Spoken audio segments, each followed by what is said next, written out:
Hello good evening all my dear students of class 12। आज हम लोग बीएसटी की क्लास लेंगे। अभी तक मैंने अकाउंट्स और इकोनॉमिक्स की ही वीडियोस बनाई हैं। आज आपकी पहली बीएसटी की क्लास है, तो आज हम लोग बीएसटी का पहला लेसन शुरू करेंगे। पहले लेसन का नाम है नेचर ऑफ मैनेजमेंट। पूरा नाम है nature and significance of management, कि मैनेजमेंट का नेचर क्या है, उसके फीचर्स क्या हैं और उसका सिग्निफिकेंस, उसका इंपॉर्टेंस क्या है। यह है लेसन का नाम। तो पहला जो लेसन शुरू होगा उसको स्टार्ट करने से पहले मैं बता दूं बच्चों कि बीएसटी में केस स्टडी बहुत इंपॉर्टेंट है। कि 80 मार्क्स का जो एनुअल में एग्जाम होगा उसमें 60 मार्क्स का 60 मार्क्स का सिर्फ केस स्टडी आएगा, और केस स्टडी हमारे लिए समझना बहुत जरूरी है। इसके लिए हमें कॉन्सेप्ट को समझना पड़ेगा। जो पॉइंट्स लिखे होते हैं, जिसको कॉमर्स के लैंग्वेज में या बिजनेस स्टडीज के लैंग्वेज में ब्लैक पॉइंट्स कहते हैं, अगर हम वो ब्लैक पॉइंट को समझ लें तो कितना भी टफ केस स्टडी हो हमारे लिए वो इजी हो जाएगा। मैं आपको बताऊंगा केस स्टडी को कैसे हमें सॉल्व करना होता है, उसका ट्रिक क्या है, लेकिन उसके पहले हमें लेसन का कॉन्सेप्ट समझना बहुत जरूरी है। तो स्टार्ट करेंगे हम।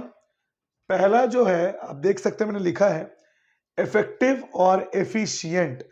दोनों वर्ड सुनने में सिनोनिमस लगते हैं, एक जैसे लगते हैं, पर दोनों में एक डिफरेंस है। इफेक्टिव का मतलब है इन टाइम, टाइम से काम पूरा करना। जो मैनेजमेंट को टास्क दिया गया है उस टास्क को टाइम से पूरा करना, वरना जो कॉन्ट्रैक्ट है वो कैंसिल हो जाएगा। अब जैसे मान लीजिए मैं 12th क्लास को पढ़ाता हूं।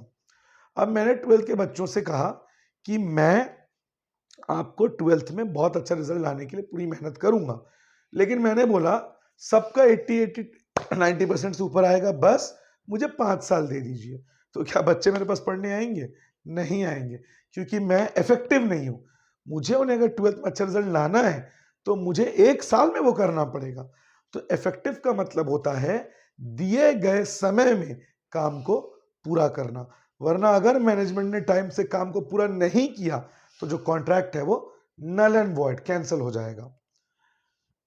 एफिशिएंट, एफिशिएंट का मतलब इन बजट, मतलब आपके पास जो रिसोर्सेज हैं, आपका जो बजट है, उस बजट में काम को पूरा करना जरूरी है। अगर बजट से बाहर चले गए तो कंपनी को लॉस हो जाएगा। अगर किसी कंपनी का वो कॉन्ट्रैक्ट मिला है कि किसी कंपनी को 100 साड़ियां बना के देनी है, अब उसको बजट दिया गया है 50,000, लेकिन काम को पूरा करने के लिए ये लोग ओवर बजट हो गए, बजट से बाहर चले गए, तो लॉस हो जाएगा।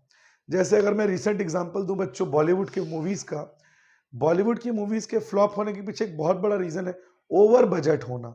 अब मान के चलिए किसी मूवी में अक्षय कुमार ने अपनी फीस ले ली 100 करोड़, मूवी बनी, मूवी का मेकिंग कॉस्ट जो है, शूटिंग्स का जो एक्सपेंस है, दूसरे एक्टर्स ने कितना कॉस्ट लिया, इसके बाद जो सेट्स बड़े बड़े बने, उसका कॉस्ट हो मान लीजिए 50 करोड़, तो मूवी का बजट हो गया 150।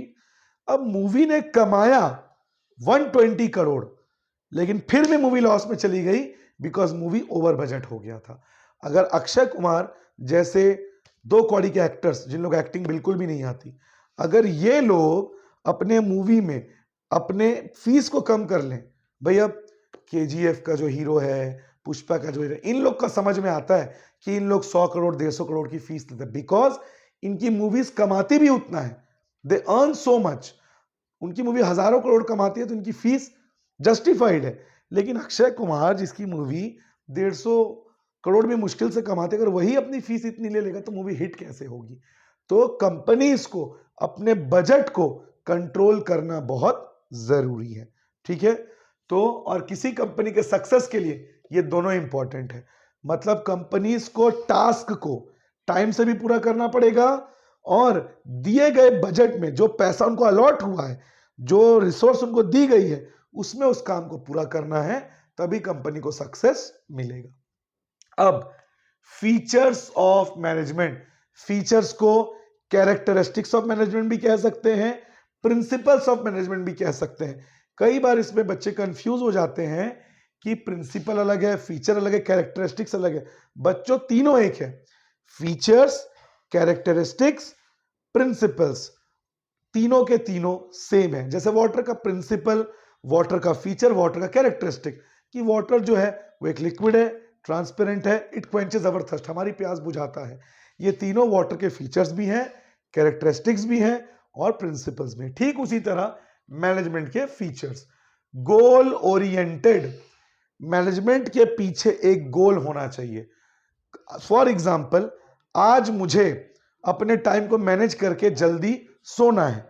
कल सुबह क्या है, मैं कनकी जा रहा हूं, कल सुबह मैं कनकी जा रहा हूं भगवान शिव के दर्शन करने। अब मेरे को मैनेज करना पड़ेगा अपना समय। मेरे को जनरली सोते सोते रात के 1 बज जाते हैं, लेकिन अगर मैं रात को 1 बजे सोया, हो सकता है कल सुबह मैं 6 बजे ना उठ पाऊं। तो मुझे आज अपने समय को मैनेज करना पड़ेगा। मैं नाइट में जो जाके मूवीज देखता हूं, आज मुझे वो कट करना पड़ेगा कि आज रात को मैं जल्दी सोऊंगा। ये मेरा मैनेजमेंट है समय का। क्यों सोऊंगा? कल मुझे सुबह कनकी जाना है। ठीक उसी तरह मैनेजमेंट के पीछे कोई ना कोई गोल होना चाहिए। अगर कंपनी ने डिसाइड किया कि भाई मैं जो है ये ऑफर दूंगा कस्टमर को, एक के साथ एक फ्री या कैशबैक, तो कंपनी का उसके पीछे कोई गोल होगा। क्या कंपनी को अपने सेल्स बढ़ाने हैं? क्या मार्केट को कैप्चर करना है? जैसे आज से 7 इयर्स बैक 2016 में जब जियो ने इंटरनेट को फ्री कर दिया था, तब जियो का उसके पीछे कोई स्ट्रेटेजी रहा होगा, कोई गोल रहा होगा कि मुझे इंडिया के लोगों को इंटरनेट एडिक्टेड करना है, मुझे इंडिया के लोगों को जियो से एडिक्ट करना है, जियो से हैबिचुएटेड करना है कि जियो की आदत लग जाए, नेट चलाने के लोग आदी हो जाए, ताकि जब 2 साल के बाद हम प्राइस लेना शुरू करें, लोग जियो को छोड़ ना पाए। तो मैनेजमेंट का कोई ना कोई गोल होता है कि आप पैसे बचा रहे हैं। क्यों बचा रहे हैं? आप बड़े बड़े ऑर्डर्स ले रहे हैं, आप जल्दी सर्विस दे रहे हैं, आप एक के साथ एक फ्री कर रहे हैं। तो मैनेजमेंट के पीछे कोई ना कोई गोल, कोई ना कोई एम होता है। बिना गोल के, बिना एम के मैनेजमेंट नहीं होगा। आप लोग अभी अपने टाइम को मैनेज करेंगे 12th में, 11th के अकॉर्डिंग, 11th से अलग। क्यों? 11th का होम एग्जाम होता है, 12th का बोर्ड एग्जाम है। इसके बेसिस में आपको अच्छे कॉलेजेस मिलेंगे, तो आपका टाइम मैनेज अलग होगा 11th के कंपैरिजन। तो क्यों आप टाइम मैनेज करोगे? क्यों जल्दी सोओगे? क्यों जल्दी उठोगे? क्यों ज्यादा देर तक पढ़ोगे? Because your goal is to get a good college. तो मैनेजमेंट इज गोल ओरिएंटेड, कोई ना कोई गोल होना चाहिए।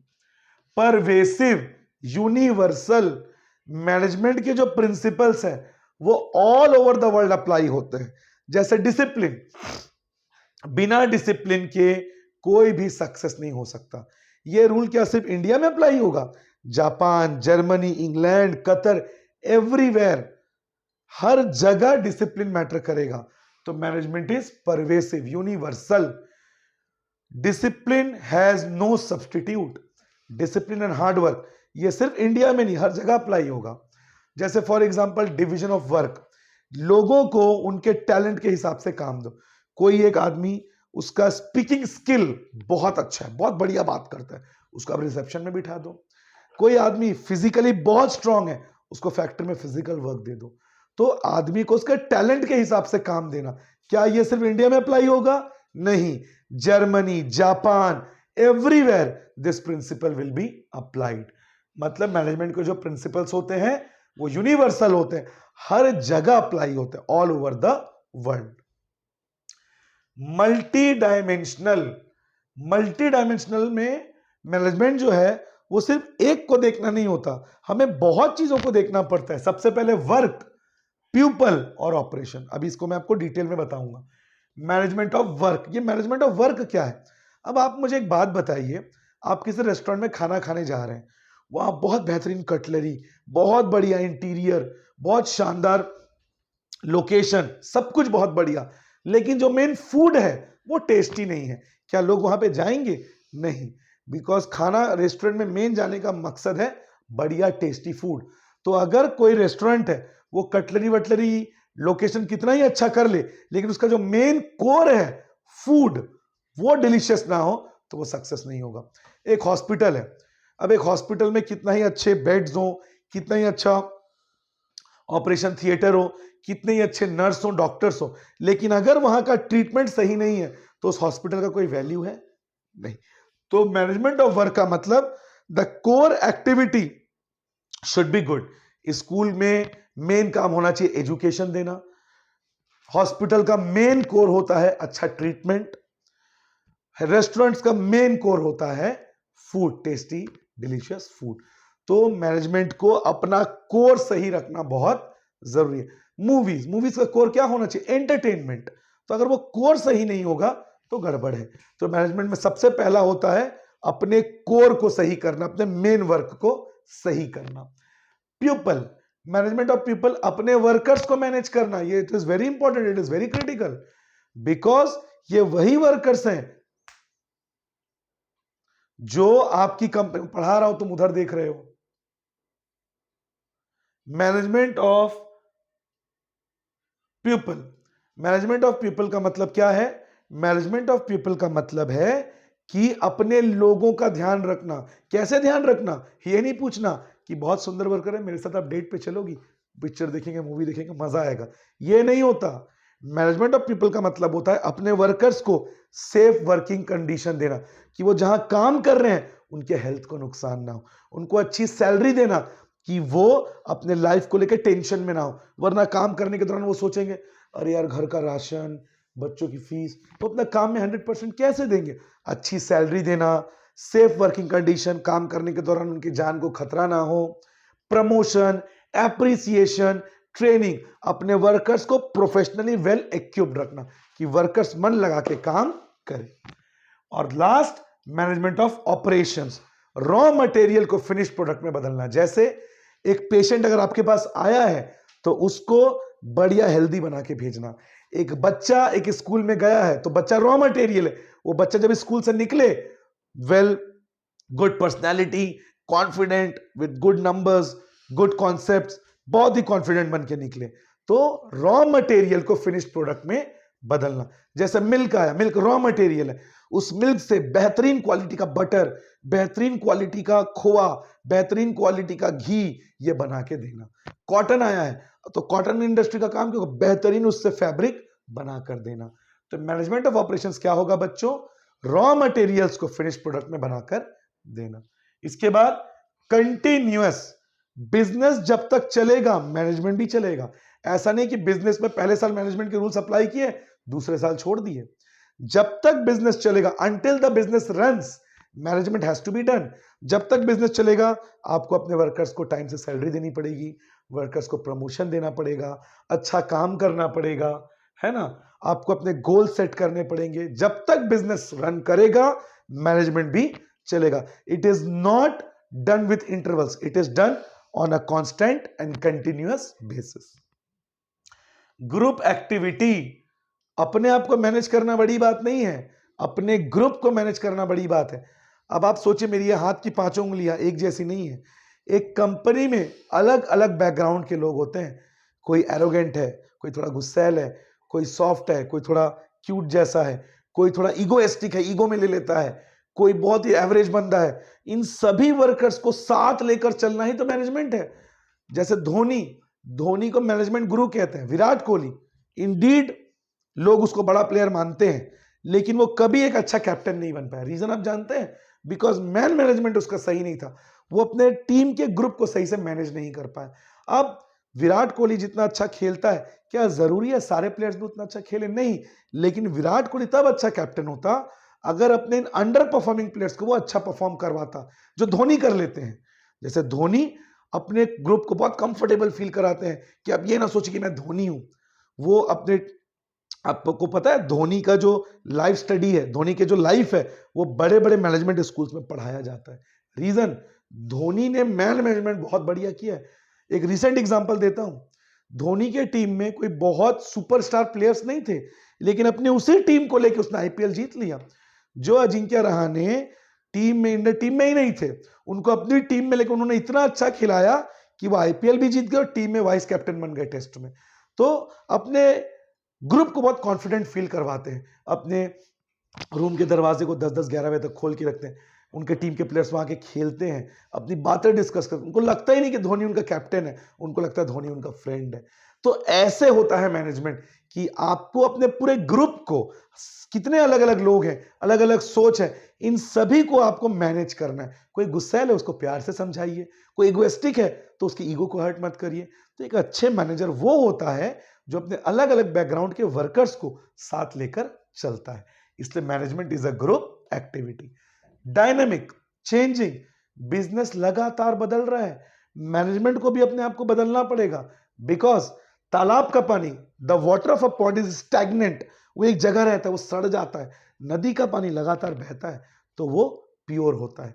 प्योर तो नहीं बोल सकता आज के समय, लेकिन वो स्पॉइल नहीं होता, खराब नहीं होता। तो जो मैनेजमेंट समय के साथ खुद को नहीं बदलेगा वो मार्केट से बाहर हो जाएगा।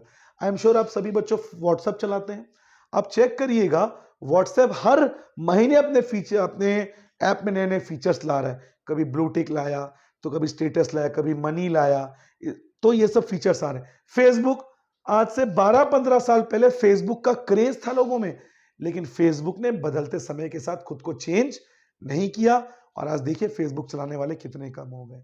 ब्लैकबेरी, एक समय स्टेटस सिंबल होता था लोगों का कि फोन चलाना है तो ब्लैकबेरी, क्रिकेटर्स, पॉलिटिशियंस सब ब्लैकबेरी यूज करते थे। लेकिन बदलते जनरेशन के साथ ब्लैकबेरी ने खुद को अडेप्ट नहीं किया और आज देखिए ब्लैकबेरी जो एक समय स्टेटस सिंबल था वो मार्केट से बाहर हो गया। तो बदलते समय के साथ management has to change itself, otherwise it will run out of competition. For example, एक और एग्जाम्पल मैं देना चाहूंगा आपको। आप दुकानों में जाइए, पहले आज से 10-15 साल पहले हर दुकान में लिखा होता था यहां रोकड़ा चलता है, कैश चलता है, क्योंकि उस समय फोन पे, जीपे नहीं था। आजकल छोटे से छोटा पान वाला भी अपने यहाँ क्यूआर कोड रखता है। आज अगर वो बोल दे मैं क्यूआर कोड नहीं रखूंगा, उसका दुकान चलेगा, बिकॉज लोगों ने कैश कैरी करना कम कर दिया। तो you have to change yourself with the environment, तभी आप बिजनेस में टिके रहोगे। कोरोना था, कोरोना चला गया, जीएसटी आया, डीमोनेटाइजेशन हुआ, बिजनेस बदल रहा है, समय बदल रहा है, लोगों की सोच बदल रही है। तो आपको भी उस बदलती सोच के साथ खुद को कंट्रोल करना पड़ेगा, खुद को वैसे अडेप्ट करना पड़ेगा। गोविंदा एक समय के बहुत बड़े सुपरस्टार थे, लोग उनकी मूवीज देखने के लिए पागल होते थे, लेकिन जो नई जनरेशन आई, गोविंदा ने अपनी एक्टिंग को चेंज नहीं किया, वो पुराने दर्रे में ही चलते चले गए। तो जो नई जनरेशन थी उनको उनकी कॉमेडी अच्छी नहीं लगी और एक समय के बहुत बड़े स्टार मार्केट से बाहर हो गए। तो आपको बदलते समय को समझना पड़ेगा and change is inevitable, change होते रहता है, समय बदलते रहता है, आपको भी खुद को बदलना पड़ेगा। इनटेंजिबल, मैनेजमेंट दिखाई नहीं देता पर इसका जो असर है, इसका जो इंपैक्ट है, यह फील किया जाता है। कैसे? प्रॉफिट्स। अगर आपको प्रॉफिट्स हो रहे हैं मतलब मैनेजमेंट अच्छा है, लेकिन अगर लॉसेस हो रहे हैं, वर्कर्स काम छोड़ के जा रहे हैं, मतलब बिजनेस का मैनेजमेंट सही नहीं है। तो मैनेजमेंट को आप देख तो नहीं सकते, लेकिन इसके इंपैक्ट को आप जज कर सकते हो by the profits earned by the company. Reputation बन रहा है, नाम हो रहा है, प्रॉफिट हो रहा है, मतलब मैनेजमेंट इज गुड। लेकिन प्रॉफिट डिक्लाइन हो रहा है, वर्कर्स काम छोड़ के जा रहे हैं, मतलब मैनेजमेंट इज बैड। तो ये थे फीचर्स ऑफ मैनेजमेंट। अब ऑब्जेक्टिव्स, मैनेजमेंट के पीछे क्या गोल्स है, क्यों किया जाता है मैनेजमेंट, ये तो था। मैनेजमेंट क्या है, ऑब्जेक्टिव्स, मैनेजमेंट क्यों है, क्यों करते हैं मैनेजमेंट। ऑर्गेनाइजेशनल, मतलब बिजनेस से रिलेटेड। अगर आप अपने बिजनेस से जुड़े हैं तो आप मैनेजमेंट क्यों करेंगे, उसके पीछे का रीजन क्या है, क्या कारण है उसके पीछे। जैसे स्कूल लाइफ का फीचर, डिसिप्लिन में रहना, स्कूल ड्रेस में जाना, जल्दी उठना। और स्कूल लाइफ का ऑब्जेक्टिव, हम क्यों पढ़ते हैं स्कूल, बिकॉज हमें एजुकेशन चाहिए, हमें कल को अपने पैरों में खड़ा होना है, हमें एक अच्छी जॉब चाहिए या फिर कोई बिजनेस करना है। तो ये है ऑब्जेक्टिव्स। तो मैनेजमेंट का पहला ऑब्जेक्टिव है ऑर्गेनाइजेशनल, जो बिजनेस से रिलेटेड है, because business is an organization. Number 1, survival, market में जिंदा रहना, मतलब ब्रेक इवन। अगर आप 200 रुपए बिजनेस में लगा रहे हैं, कम से कम 200 तो कमाइए, तब तो मार्केट में रहेंगे।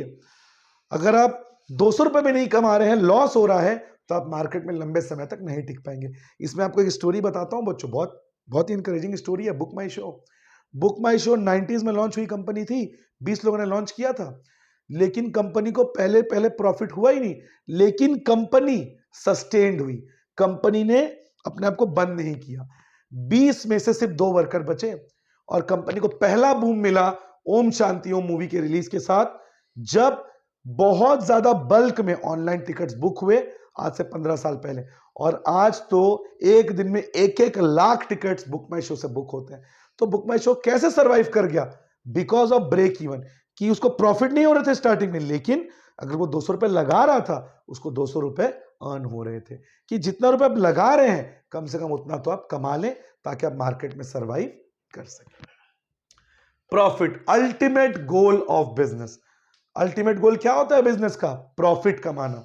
कि 2 रुपए लगा रहा हूं 3 रुपए कमाऊं, 4 रुपए लगा रहा हूं 5 रुपए कमाऊं, 5 रुपए लगा रहा हूं 6 रुपए कमाऊं। मोर रेवेन्यू देन एक्सपेंस, कि मैं जितना खर्चा कर रहा हूं उससे ज्यादा अर्न करूं। Ultimate goal of a business.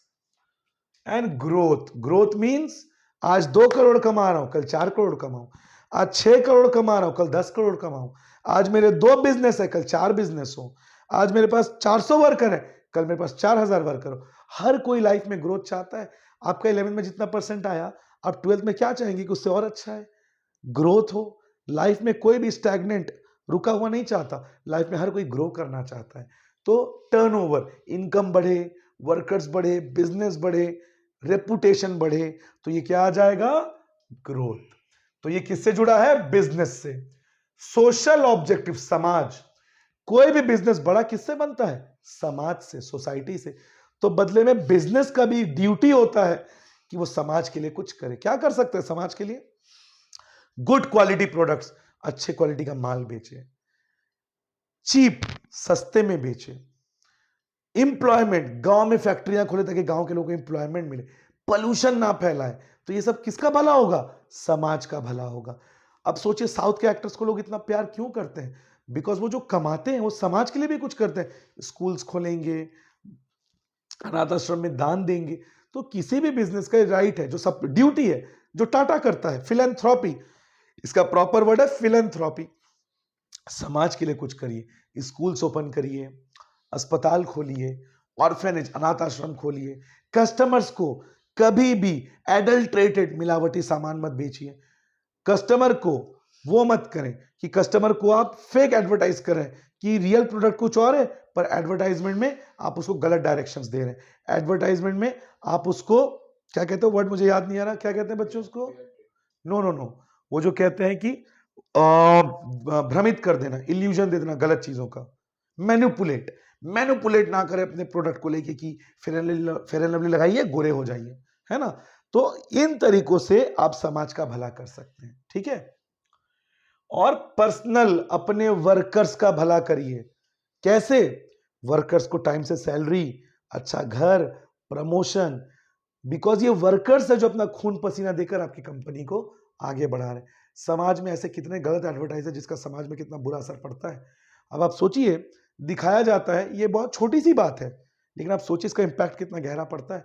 दिखाया जाता है कि आप एक पर्टिकुलर डीओ लगाइए, लड़कियां आपके चारों ओर आ जाएंगी, आप लड़कियों को डेट कर सकते हैं। क्या लड़कियां इतनी, मतलब इतनी वो है, वैल्यूलेस है, वर्थलेस है कि आप डीओ लगा के लड़कियों को डेट पे ले जाएंगे? लड़कियों का कोई वैल्यू नहीं है, कोई इंटीग्रिटी नहीं है। दिखाया जाता है चॉकलेट खाने से, लड़की चॉकलेट खाने से पहले लड़की बहुत बोल रही है, चॉकलेट खा के लड़की चुप हो गई। तो अब क्या पोर्ट्रे कर रहे हैं? लड़कियों को आप एक बैड वे में पोर्ट्रे कर रहे हैं कि फिर लगे गोरे हो जाइए नौकरी मिल जाएगी। इसका मतलब जो लोग गोरे नहीं है, जो लोग सांवले हैं, क्या उनके सोसाइटी में उनको अपने टैलेंट के दम में आगे बढ़ने का हक नहीं है? तो समाज में हमें ऐसा कुछ नहीं करना है बिजनेस के थ्रू जिससे सोसाइटी को नुकसान हो, ठीक है। कितने मिनट का वीडियो हो गया? आज के लिए बच्चों इतना ही। अगली वीडियो में हम इसके आगे के चीजें करेंगे। आई होप आपको समझ में आया हो।